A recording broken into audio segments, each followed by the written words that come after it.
ഈ സെഷനിൽ നമ്മൾ പഠിക്കാൻ പോകുന്ന കാൽവിൻ സൈക്കിൾ അല്ലെങ്കിൽ ബയോസിന്തറ്റിക് പാത്വേ. ആ ഡാർക്ക് റിയാക്ഷനിൽ നമ്മൾ ആ കാർബൺ ഡൈ ഓക്സൈഡ് ഫിക്സ് ചെയ്യുന്നവരെ പറഞ്ഞിരുന്നു അല്ലേ? RUBP it will fix carbon dioxide or PEP it will fix carbon dioxide. എങ്ങനെയാണെങ്കിലും RUBPയിൽ കാർബൺ ഡൈ ഓക്സൈഡ് ഫിക്സ് ചെയ്ത് 3 കാർബൺ കോമ്പൗണ്ട് ഫോസ്ഫോഗ്ലിസറിക് ആസിഡ് ആയതിനു ശേഷം മാത്രമാണ് that will enter into biosynthetic pathway. Our biosynthetic pathway is also called as C3 cycle or Calvin cycle. Okay. ഇവിടെ നമ്മൾ ആ C3 cycle അല്ലെങ്കിൽ Calvin cycle അല്ലെങ്കിൽ biosynthetic pathway ആണ് നമ്മൾ കാണാൻ പോകുന്നത് കേട്ടോ. ഈ biosynthetic pathwayക്ക് majorly there are 3 different steps. Okay, നമ്മുടെ ടെക്സ്റ്റ് ബുക്ക് പ്രകാരം 3 steps ആണ് ഇവിടെ കൊടുത്തിട്ടുള്ളത്. One is carboxylation step, second one it is reduction, third step is regeneration. Okay, and the fourth step that is synthesis of sucrose. ഞാൻ എളുപ്പത്തിന് വേണ്ടിയിട്ട് ഇവിടെ പടം വരച്ചു വെച്ചിട്ടുണ്ട്, ആ ഫ്ലോ ചാർട്ട് വരച്ചു വെച്ചിട്ടുണ്ട്. അപ്പോൾ നമുക്ക് ആ ഒരു സൈക്കിൾ മാത്രം ഞാനിപ്പോൾ പറയാം. അത് ഒരുപാട് കോംപ്ലിക്കേറ്റഡ് ആയിട്ട് ഞാൻ വരച്ചിട്ടില്ല, കുറേ സ്റ്റെപ്സ് ഉണ്ട് ഇതിൻ്റെ ഇടയിൽ. പക്ഷെ നമ്മുടെ NCERT കൊടുത്തേക്കുന്ന അത്രയും സ്റ്റെപ്സ് പോരാ, അതുകൊണ്ട് ഒരു 3-4 സ്റ്റെപ്പ് ഞാൻ അഡീഷണൽ ആയിട്ട് ഇവിടെ എഴുതിയിട്ടുണ്ട് കേട്ടോ. So here we will see how the carboxylation reaction it occurs. First എന്താ നടക്കുന്നത്? Carboxylation reaction. Here carboxylation reaction it occurs when carbon dioxide is combined with 6 molecules of ribulose 1,5-bisphosphate. This is a 5 carbon compound. It is a keto sugar. This is the substrate. It combined with carbon dioxide to form the 12 molecules of phosphoglyceric acid. 12 molecule phosphoglyceric acid ഉണ്ടാവാൻ വേണ്ടിയിട്ട് 6 molecules carbon dioxide, 6 molecules ribulose bisphosphate combine ചെയ്യും. ഇവിടെ നമ്മൾ 6 molecules എന്ന് പറയാനുള്ള കാരണം നമുക്കറിയാം, നമ്മൾ ആ ഇക്വേഷൻ എഴുതുമ്പോൾ 6CO2 + 12H2O എന്ന് എഴുതണേ അല്ലേ? അപ്പൊ 6 കാർബൺ ഡൈ ഓക്സൈഡ് ഫിക്സ് ചെയ്യുമ്പോഴാണ് നമുക്ക് ഒരു ഗ്ലൂക്കോസ് മോളിക്യൂൾ കിട്ടുള്ളൂ. അപ്പൊ നമ്മൾ ഒരു ഗ്ലൂക്കോസ് മോളിക്യൂൾ എങ്കിലും ബയോസിന്തസിസ് ചെയ്യുന്നതാണ് നമ്മളിവിടെ നോക്കുന്നത്. അതുകൊണ്ടാണ് we have written 6 carbon dye oxide.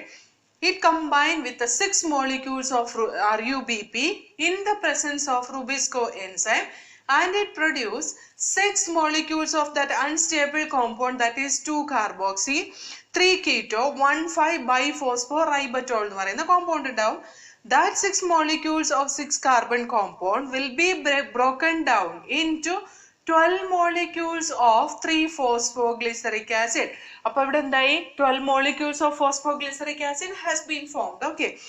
ഈ 12 molecules of phosphoglyceric acid it will undergo reduction reaction. കണ്ട, ആ റിഡക്ഷൻ റിയാക്ഷൻ നടക്കുമ്പോൾ അത് ഉണ്ടാക്കുന്ന 12 molecules of glyceraldehyde 3-phosphate ആണ്. 12 molecules of glyceraldehyde 3-phosphate. എങ്ങനെയാണ് അത് നടക്കുന്നത് നമുക്ക് നോക്കാം. So here 12 molecules of 3-phosphoglyceric acid, when it combined with one more phosphoric acid or phosphate group, it will be converted into 12 molecules of 1,3-bisphosphoglyceric acid. 12 molecule 1,3-bisphosphoglyceric acid ആയിട്ട് മാറും. ഇതും തമ്മിലുള്ള വ്യത്യാസം എന്താ? ഇത് 3-phosphoglyceric acid ആണ്. അതിന്റെ 3ാമത്തെ പൊസിഷനിൽ ഒരു ഫോസ്ഫേറ്റ് ഗ്രൂപ്പ് ആഡ് ചെയ്തിട്ടുണ്ട്. പക്ഷെ ഇവിടെയോ രണ്ടാമത്തെ ആ കോമ്പൗണ്ട് ഉണ്ടായപ്പോ that is by phosphorylation of 3-phosphoglyceric acid, by spending energy from ATP molecule, it has been converted into 1,3-bisphosphoglyceric acid. അതായത് 2 ഫോസ്ഫേറ്റ് 1ാമത്തെയും 3ാമത്തെയും പൊസിഷനിൽ ആഡ് ചെയ്തിട്ടുണ്ട്. അപ്പൊ ഇവിടെ എന്തായി? ആ 3-phosphoglyceric ആസിഡിന്റെ കൂടെ ഒരു ഫോസ്ഫേറ്റും കൂടെ ഫസ്റ്റ് പൊസിഷനിൽ ആഡ് ചെയ്തപ്പോഴാണ് 1,3-bisphosphoglyceric acid ആയത് അല്ലേ? അപ്പൊ അതിന് എന്ത് വേണം? അതൊരു അനാബോളിക് പ്രോസസ് അല്ലേ? ഒരു ഫോസ്ഫേറ്റ് 3-phosphoglyceric ആസിഡുമായിട്ട് ജോയിൻ ചെയ്ത പ്രോസസ് അല്ലേ? So we can say the energy requirement is there here for each molecules of 3-phosphoglyceric acid to convert as 1,3-bisphosphoglyceric acid. 1 ATP molecule is required.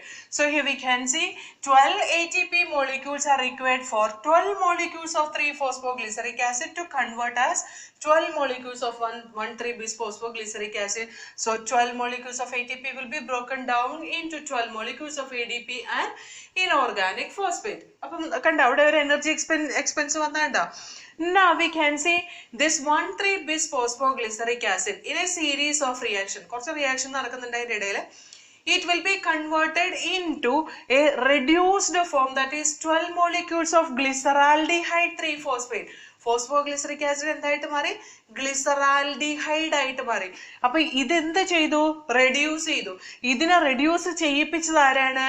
NADPH. Here the reducing agent which is used here for reducing 1,3-bisphosphoglyceric acid to glyceraldehyde 3-phosphate was NADPH.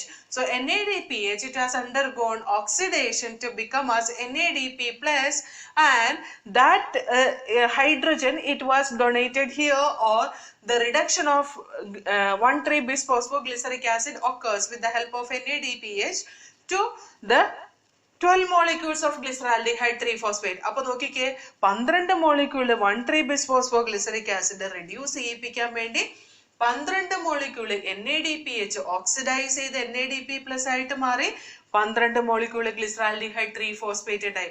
അപ്പൊ ഇവിടെ നമ്മൾ എത്ര NADPH use ചെയ്തു നോക്കിയേ? 12 NADPH it has been used. 12 NADPH അവിടെ use ചെയ്തിട്ടുണ്ട് അല്ലേ? So here we have seen two steps. There is energy expense, 12 ATP molecule and 12 NADPH. So the second step, that is the reduction step. See here the second step, reduction step, that occurs with the help of 12 ATP and 12 NADPH. Then we can see the reduction step in which phosphoglyceric acid, it has been reduced into glyceraldehyde 3-phosphate. Phosphoglyceric acid has been reduced into glyceraldehyde 3-phosphate. ഇനി ഈ glyceraldehyde 3-phosphate ന് എന്താ പറ്റുന്നതെന്ന് നമുക്ക് നോക്കാം. So here ഈ 12 molecules of glyceraldehyde 3-phosphate ല് 2 molecule glyceraldehyde 3-phosphate will enter into biosynthetic pathway or the synthesis of glucose molecule. ഈ ഇതിനകത്ത് 2 മോളിക്യൂൾ എങ്ങോട്ട് എൻ്റർ ചെയ്യും? ഗ്ലൂക്കോസ് സിന്തസിസിന് വേണ്ടിയിട്ട് എൻ്റർ ചെയ്യും. അതവിടെ നിൽക്കട്ടെ. ഇനി നമുക്ക് ഇവിടെ പഠിക്കാനുള്ള റീജനറേഷൻ ഓഫ് RUBP ആണ് അല്ലേ? ഈ സബ്സ്ട്രേറ്റ് റീജനറേറ്റ് ചെയ്യണം. ഈ 6 മോളിക്യൂൾ റിബുലോസ് 1,5-bisphosphate ഉള്ളത് കൊണ്ട് 12 മോളിക്യൂൾ 3-phosphoglyceric acid കിട്ടിയത് അല്ലേ? 12 മോളിക്യൂൾ 3-phosphoglyceric acidൽ എത്ര കാർബൺ ആറ്റം ഉണ്ടാവും എന്ന് ആലോചിച്ച് നോക്കിയേ. 3-phosphoglyceric acid, glyceric acid, phosphoglyceric acid, it has 3 carbons in it, right? അപ്പോൾ മൊത്തം എത്രയായി? 36 കാർബൺ ആറ്റംസ് ഉണ്ട്.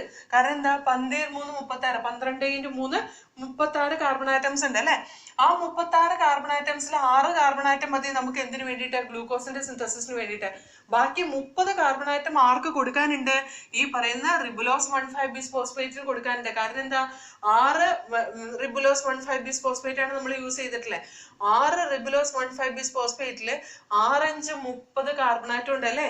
അപ്പൊ 30 കാർബൺ ആറ്റം ഉണ്ടാവണമെങ്കിൽ 10 glyceraldehyde 3-phosphate റീജനറേഷൻ പ്രോസസ്സിന് പോകണം. 2 നമുക്ക് എന്തിനു വേണ്ടിയിട്ട് എടുക്കാം? ഗ്ലൂക്കോസ് സിന്തസിസിന് വേണ്ടിയിട്ട് എടുക്കാം. കാരണം ഈ 2 glyceraldehyde 3-phosphate നമുക്ക് 3 6 കാർബൺ ആറ്റം ഉണ്ട്. 6 കാർബൺ ആറ്റം മതി ഒരു ഗ്ലൂക്കോസ് മോളിക്യൂളില്. ഇത്രയും മനസ്സിലായോ? ഇനി നോക്കിക്കേ, 10 molecules of glyceraldehyde 3-phosphate, it enter into regeneration process, and we can see this 10 molecules of glyceraldehyde 3-phosphate in a series of complex reaction. കുറേ steps reaction വഴിയാണ് നടക്കുന്നത്. ഞാൻ എല്ലാ സ്റ്റെപ്സും പറയുന്നില്ല. കുറേ സീരീസ് ഓഫ് റിയാക്ഷൻ സ്റ്റെപ്സ് വഴി this will become as 6 molecules of ribulose 5-phosphate.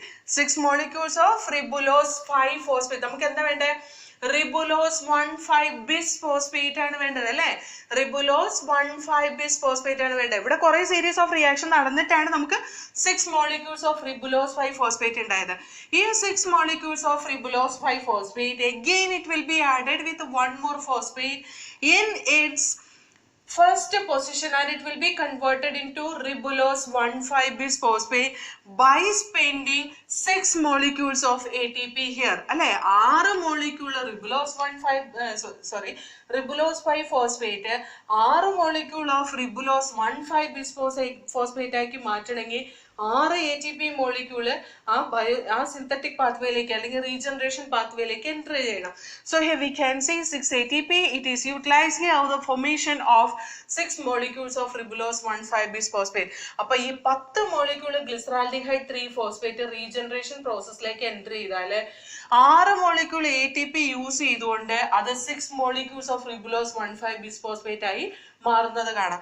അതുവരെയുള്ള സ്റ്റെപ്പിനെയാണ് നമ്മൾ എന്ത് പറയാ, റീജനറേഷൻ സ്റ്റെപ്പ് എന്ന് പറയാം. So here once again I will say these 3 steps. ആദ്യത്തെ സ്റ്റെപ്പ് കാർബോക്സിലേഷൻ ആണ്. കാർബൺ ഡയോക്സൈഡ് RUBP ആയിട്ട് കമ്പൈൻ ചെയ്തിട്ട് 12 മോളിക്യൂൾ ഫോസ്ഫോഗ്ലിസറിക് ആസിഡ് ഉണ്ടാവും. 12 molecule phosphoglyceric acid 12 molecule ATP നെ എടുത്തുകൊണ്ട് 12 മോളിക്യൂൾ 1,3 ബിസ്ഫോസ്ഫോഗ്ലിസറിക് ആസിഡ് ആയിട്ട് മാറും. ഈ 12 മോളിക്യൂൾ 1,3 ബിസ്ഫോസ്ഫോഗ്ലിസറിക് ആസിഡ് റെഡ്യൂസ് ചെയ്തിട്ട് 12 മോളിക്യൂൾ ഗ്ലിസറാൽഡിഹൈഡ് 3 ഫോസ്ഫേറ്റ് ആയിട്ട് മാറും. അവിടെ റെഡ്യൂസിങ് ഏജന്റ് ആയിട്ട് ആക്ട് ചെയ്യുന്ന NADPH ആണ്. ഫോസ്ഫോഗ്ലിസറിക് ആസിഡ് റെഡ്യൂസ് ചെയ്യുമ്പോൾ NADPH ഓക്സിഡൈസ് ചെയ്ത് NADP പ്ലസ് ആയിട്ട് മാറുന്നുണ്ട്. So here we can see the energy expense in the reduction reaction. It is 12 ATP and 12 NADPH. ഇവിടെ ഉണ്ടായിട്ടുള്ള 12 മോളിക്യൂൾ ഗ്ലിസറാൽഡിഹൈഡ് 3 ഫോസ്ഫേറ്റില് മൊത്തം എത്ര കാർബൺ ആറ്റംസ് ഉണ്ട്? 36 കാർബൺ ആറ്റംസ് ഉണ്ട്. നമുക്കറിയാം ഇത് ഒരു ഗ്ലൂക്കോസ് മോളിക്യൂൾ ഉണ്ടാവാനുള്ള ബയോസിന്തറ്റിക് റിയാക്ഷൻ ആണ്. അതുകൊണ്ട് ഒരു ഗ്ലൂക്കോസ് മോളിക്യൂളിൽ 6 കാർബൺ ഉള്ളതുകൊണ്ട് നമുക്ക് 2 ഗ്ലിസറാൽഡിഹൈഡ് 3 ഫോസ്ഫേറ്റ് എങ്ങോട്ട് എൻറ്റർ ചെയ്താൽ മതി? ഗ്ലൂക്കോസ് സിന്തറ്റിക് പാത്വേയിലേക്ക് എൻറ്റർ ചെയ്താൽ മതി. ബാക്കി 10 molecule glyceraldehyde 3 phosphate it has to go for the regeneration of ribulose 1,5 bisphosphate. കാരണം നമ്മൾ റിബുലോസ് 1,5 ബിസ്ഫോസ്ഫേറ്റ് ഒരു സബ്സ്ട്രേറ്റ് കാർബൺ ഡയോക്സൈഡിനെ ഫിക്സ് ചെയ്യാൻ മാത്രം ഉപയോഗിച്ചാണ്. അത് വീണ്ടും റീജനറേറ്റ് ചെയ്ത് വന്നാലേ ഈ പ്രോസസ്സ് റിപ്പീറ്റ് ചെയ്ത് നടക്കുള്ളൂ. അപ്പോൾ 10 molecule glyceraldehyde 3 phosphate it will enter into regeneration process.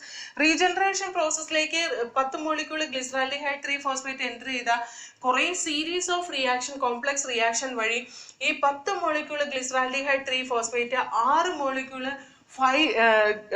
Ribulose 5 phosphate ആയിട്ട് മാറും. 6 മോളിക്യൂൾസ് ഓഫ് റിബുലോസ് 5 ഫോസ്ഫേറ്റ് ആയിട്ട് മാറും. ഈ റിബുലോസ് 5 ഫോസ്ഫേറ്റ് ഒരു ഫോസ്ഫേറ്റ് ഗ്രൂപ്പിനെയും കൂടെ അതിന്റെ ഫസ്റ്റ് പൊസിഷനിലേക്ക് ആഡ് ചെയ്തുകൊണ്ട് that will become as ribulose 1,5 bisphosphate. Then we can see 6 molecule ribulose 5 phosphate 6 molecule 1,5 ribulose 1,5 bisphosphate ആക്കി മാറ്റാൻ വേണ്ടിയിട്ട് 6 മോളിക്യൂൾ ATP സ്പെൻഡ് ചെയ്തിട്ടുണ്ട്. So here we can say in the regeneration process ATP molecule which is required is 6 ATP. Okay, so here we can say reduction reaction ATP required it is 12 and NADPH requirement it is 12 and regeneration process ATP requirement it is 6. Okay, ATP requirement in the reduction process it is 12, NADPH requirement it is 12 and the ATP requirement in regeneration process it is 6 here. So here the total ATP it is required for this much process it is 12 plus 6 that is 18 and NADPH requirement it is 12 molecules of NADPH. Okay, ഇത്രയാണ് നമ്മുടെ text ബുക്കിൽ കൊടുത്തിട്ടുള്ളത്. അതായത് നമ്മുടെ text ബുക്കിൽ കൊടുത്തേക്കുന്ന Calvin cycle അല്ലെങ്കിൽ biosynthetic pathway എന്ന് പറയുന്ന ഈ 3 സ്റ്റെപ്പാണ്. പക്ഷെ നമുക്ക് ബയോസിന്തറ്റിക് പാത്വേ കംപ്ലീറ്റ് ചെയ്യണമെങ്കിൽ ഈ ഗ്ലിസറാൽഡിഹൈഡ് 3 ഫോസ്ഫേറ്റ് ഇങ്ങോട്ട് എൻറ്റർ ചെയ്തേക്കുന്നത് എങ്ങനെയാണ് ഗ്ലൂക്കോസ് മോളിക്യൂൾ ഉണ്ടാക്കുന്നതെന്ന് നമ്മൾ കാണണം അല്ലേ. എന്നാൽ മാത്രമാണ് നമുക്കത് ഈ പ്രോസസ് കംപ്ലീറ്റ് ആവുള്ളൂ. That has been written here that is biosynthesis of the glucose molecule. Biosynthesis of glucose molecule എങ്ങനെയാണ് നടക്കുന്നതെന്ന് ചോദിച്ചാൽ നമ്മൾ പറഞ്ഞു 2 molecule glyceraldehyde 3 phosphate it enter into biosynthesis of glucose. ഇനി അവിടെ എനർജി എക്സ്പെൻസിന്റെ ആവശ്യമില്ല. കാരണം എന്താണെന്ന് വെച്ചാൽ ഇവിടെ ഫോസ്ഫേറ്റ് ഒക്കെ ഇവിടെ അനാബോളിക് പ്രോസസ് എന്ന് പറയുന്നത് ഏകദേശം കംപ്ലീറ്റ് ആയതാണ്. ഇനി ഇത് തമ്മിൽ ജോയിൻ ചെയ്യാൻ വേണ്ടിയിട്ട് ഫോസ്ഫേറ്റിന്റെ ഒരുപാട് എനർജിയുടെ റിക്വയർമെന്റ് ഇല്ല. Okay, so here we can see 1 molecule of glyceraldehyde 3 phosphate it will be converted into 1 molecule of dihydroxyacetone phosphate. നമുക്ക് 2 molecule glyceraldehyde 3 phosphate ഉണ്ട്. അതിനകത്ത് ഒരെണ്ണം എന്തായിട്ട് മാറും? dihydroxyacetone phosphate ആയിട്ട് മാറും. So this 1 molecule of glyceraldehyde 3 phosphate and 1 molecule of dihydroxyacetone phosphate it combine together to form fructose 1,6 phosphate അല്ലെങ്കിൽ fructose 1,6 bisphosphate ആയിട്ട് മാറും. ഈ fructose 1,6 bisphosphate ഒരു വാട്ടർ മോളിക്യൂളിനെ എടുത്ത് H3PO4നെ എലിമിനേറ്റ് ചെയ്ത്, അതായത് ഒരു ഫോസ്ഫേറ്റ് അതിനകത്ത് എക്സ്ട്രാ ഉള്ളതിനെ എലിമിനേറ്റ് ചെയ്ത് കളഞ്ഞ fructose 6 phosphate ആയിട്ട് മാറും. fructose 6 phosphateന് ഐസോമറൈസേഷൻ സംഭവിച്ച് fructose 1 phosphate ആയിട്ട് മാറും. fructose 1-phosphate, it will be converted to glucose 1-phosphate. ഈ fructose 1-phosphate, glucose 1-phosphate ഇത് രണ്ടും കൂടി join ചെയ്തിട്ട് we can see it is forming glucose and fructose together, sucrose. Okay, അപ്പോൾ ഒരു റിയാക്ഷനിൽ ഫ്രക്ടോസ് വന്ന് നിൽക്കുകയാണെങ്കിൽ അടുത്ത റിയാക്ഷനിൽ ഗ്ലൂക്കോസ് ഉണ്ടായ ആ ഗ്ലൂക്കോസും ആദ്യത്തെ റിയാക്ഷനിൽ ഉണ്ടായ ഫ്രക്ടോസും ഫ്രക്ടോസും ഒരുമിച്ച് ഒരൊറ്റ റിയാക്ഷൻ ഉണ്ടാവില്ല കേട്ടോ. അത് രണ്ട് ഇപ്പൊ ഇതേപോലത്തെ രണ്ട് സൈക്കിൾ നടന്നാലാണ് ഗ്ലൂക്കോസും ഒരു ഫ്രക്ടോസും ഉണ്ടാവുക. അപ്പൊ ആ രണ്ട് സൈക്കിൾ നടക്കുമ്പോൾ ഈ ഗ്ലൂക്കോസും ഫ്രക്ടോസും കൂടെ ജോയിൻ ചെയ്തിട്ട് എന്തായിട്ട് മാറും? സൂക്രോസ് ആയിട്ട് മാറും. ആ സൂക്രോസ് ആണ് സാധാരണ ഫ്ലോയം വഴി ഓർഗാനിക് സബ്സ്റ്റൻസ് ട്രാൻസ്പോർട്ടേഷൻ നടക്കുമ്പോൾ അതിൻ്റെ ന്യൂട്രിയൻ ട്രാൻസ്പോർട്ട്, അതായത് ന്യൂട്രിയൻസ് ആയിട്ട് ട്രാൻസ്പോർട്ട് ചെയ്യുന്ന എന്താണ്? സൂക്രോസ് മോളിക്യൂൾ ആണ്. Okay, so this is all about the Calvin cycle. Calvin സൈക്കിളിൽ നമ്മൾ ശരിക്കും NCERT ബേസിൽ നമ്മൾ ആകെ പഠിക്കുന്ന ഈ 3 സ്റ്റെപ്പാണ്. One is carboxylation, one is reduction, and one is regeneration. Carboxylation, it occurs for the fixation of carbon dioxide. Reduction, it occurs for the conversion of phosphoglyceric acid to glyceraldehyde 3-phosphate. അതിനകത്ത് 2 glyceraldehyde 3-phosphate glucose ഉണ്ടാവാൻ പോകുമ്പോൾ ബാക്കി 10 regeneration of RUBPക്ക് പോകും. ആ 10 glyceraldehyde 3-phosphate ചെയ്ത് 6 ribulose 1,5-bisphosphate ഉണ്ടാവും. അവിടെ നമുക്ക് എനർജി എക്സ്പെൻസ് നോക്കി കഴിഞ്ഞ് കഴിഞ്ഞാൽ കാണാൻ പറ്റും.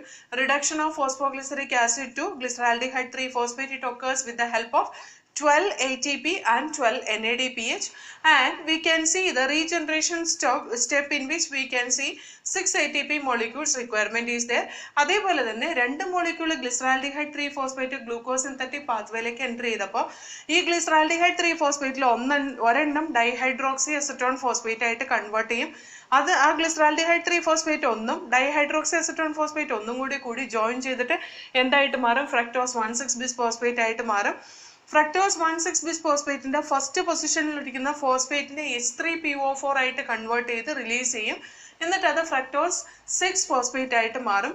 ഫ്രക്ടോസ് 6-phosphate വീണ്ടും ഐസോമറൈസേഷൻ സംഭവിച്ച് ഫ്രക്ടോസ് 1-phosphate ആയിട്ട് മാറും. ആ ഫ്രക്ടോസ് 1-phosphate ഗ്ലൂക്കോസ് 1-phosphate ആയിട്ട് മാറാം.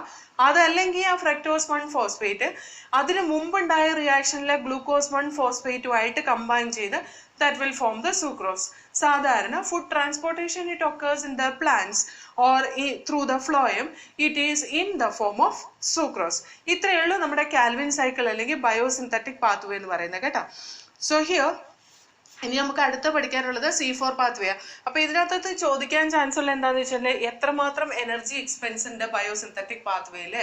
അതേപോലെ തന്നെ first stable product of this carboxylation is phosphoglyceric acid, that is important. അതേപോലെ നമ്മൾ തിരിച്ച് ഓർത്തിരുന്നോളണം, റിഡക്ഷൻ റിയാക്ഷനിൽ എത്ര ATP മോളിക്യൂൾ എടുക്കും, അതേപോലെ തന്നെ റീജനറേഷൻ റിയാക്ഷനിൽ എത്ര ATP മോളിക്യൂൾ എടുക്കും.